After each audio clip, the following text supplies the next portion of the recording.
And now, fathers and sons. Chapter 1. "Well, Pyotr, not in sight yet?"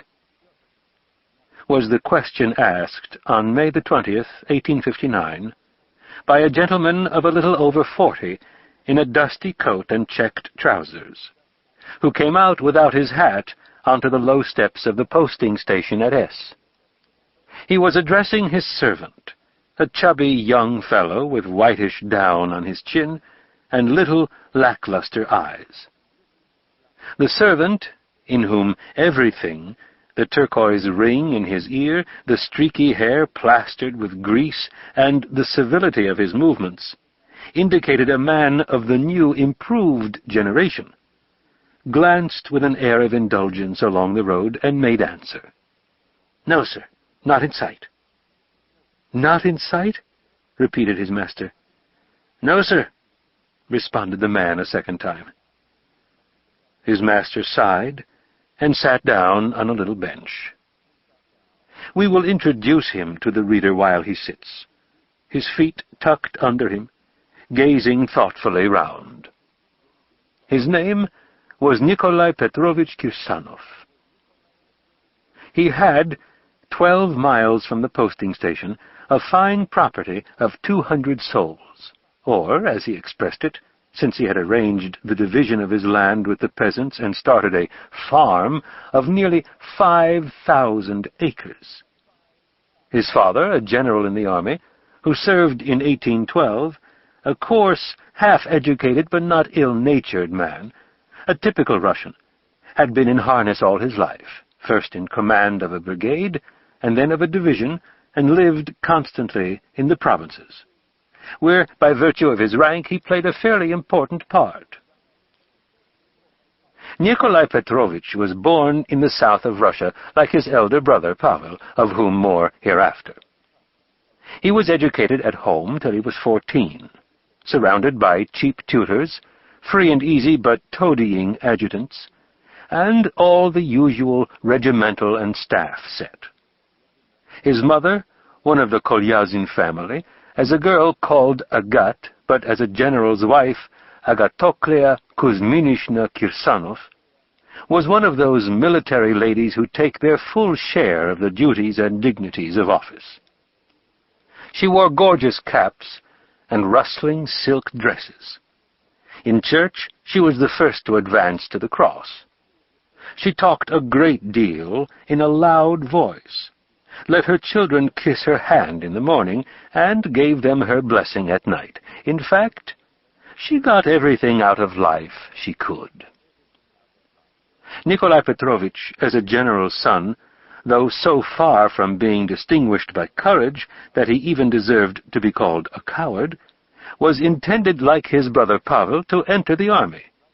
But he broke his leg on the very day when the news of his commission came, and, after being 2 months in bed, retained a slight limp to the end of his days. His father gave him up as a bad job, and let him go into the civil service.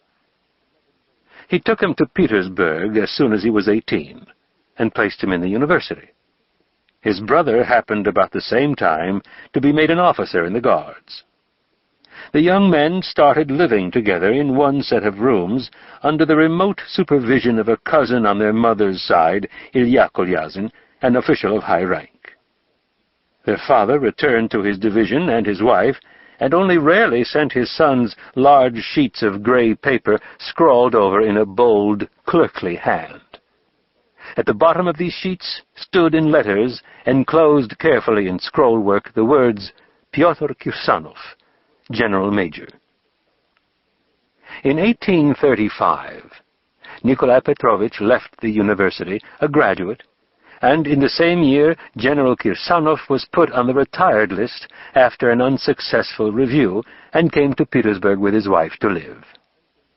He was about to take a house in the Tavrichesky Gardens, and had joined the English club, but he died suddenly of an apoplectic fit.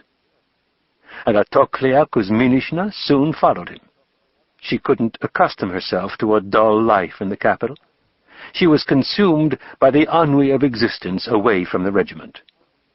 Meanwhile, Nikolai Petrovitch had already, in his parents' lifetime, and to their no slight chagrin, had time to fall in love with the daughter of his landlord, a petty official, Properloviansky. She was pretty, and, as it is called, an advanced girl. She used to read the serious articles in the science column of the journals.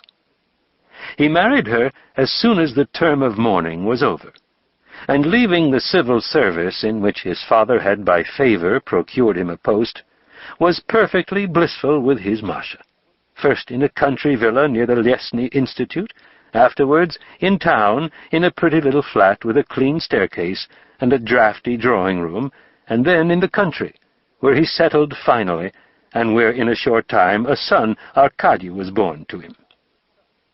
The young couple lived very happily and peacefully. They were scarcely ever apart.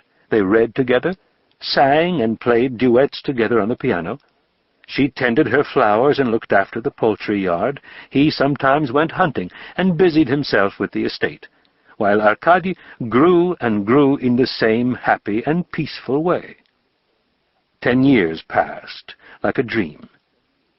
In 1847, Kirsanov's wife died. He almost succumbed to this blow. In a few weeks his hair was gray. He was getting ready to go abroad, if possible to distract his mind, but then came the year 1848. He returned unwillingly to the country, and, after a rather prolonged period of inactivity, began to take an interest in improvements in the management of his land. In 1855, he brought his son to the university. He spent 3 winters with him in Petersburg, hardly going out anywhere, and trying to make acquaintance with Arkady's young companions. The last winter he hadn't been able to go. And here we have seen him in the May of 1859, already quite grey, stoutish and rather bent, waiting for his son, who had just taken his degree, as once he had taken it himself. The servant, from a feeling of propriety, and perhaps also not anxious to remain under the master's eye, had gone to the gate and was smoking a pipe. Nikolai Petrovitch bent his head and began staring at the crumbling steps. A big mottled fowl walked sedately towards him, treading firmly with its great yellow legs. A muddy cat gave him an unfriendly look, twisting herself coyly round the railing. The sun was scorching. From the half-dark passage of the posting station came an odor of hot rye bread.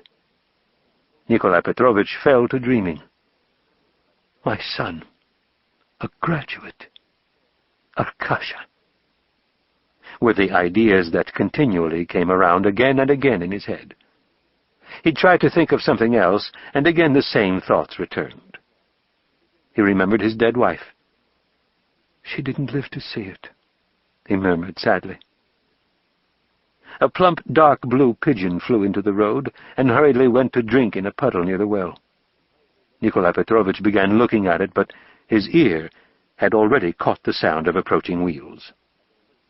"It sounds as if they're coming, sir," announced the servant, popping in from the gateway. Nikolai Petrovitch jumped up and bent his eyes on the road. A carriage appeared, with 3 posting horses harnessed abreast. In the carriage he caught a glimpse of the blue band of a student's cap, the familiar outline of a dear face. "Arkasha! Arkasha!" cried Kirsanov, and he ran, waving his hands. A few instants later, his lips were pressed to the beardless, dusty, sunburnt cheek of the youthful graduate.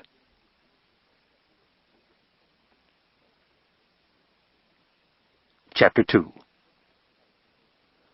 "Let me shake myself first, Daddy," said Arcady, in a voice tired from travelling, but boyish and clear as a bell, as he gaily responded to his father's caresses. "I'm covering you with dust." Never mind," repeated Nikolai Petrovitch, smiling tenderly. And twice he struck the collar of his son's cloak and his own greatcoat with his hand. "Let me have a look at you, he added, moving back.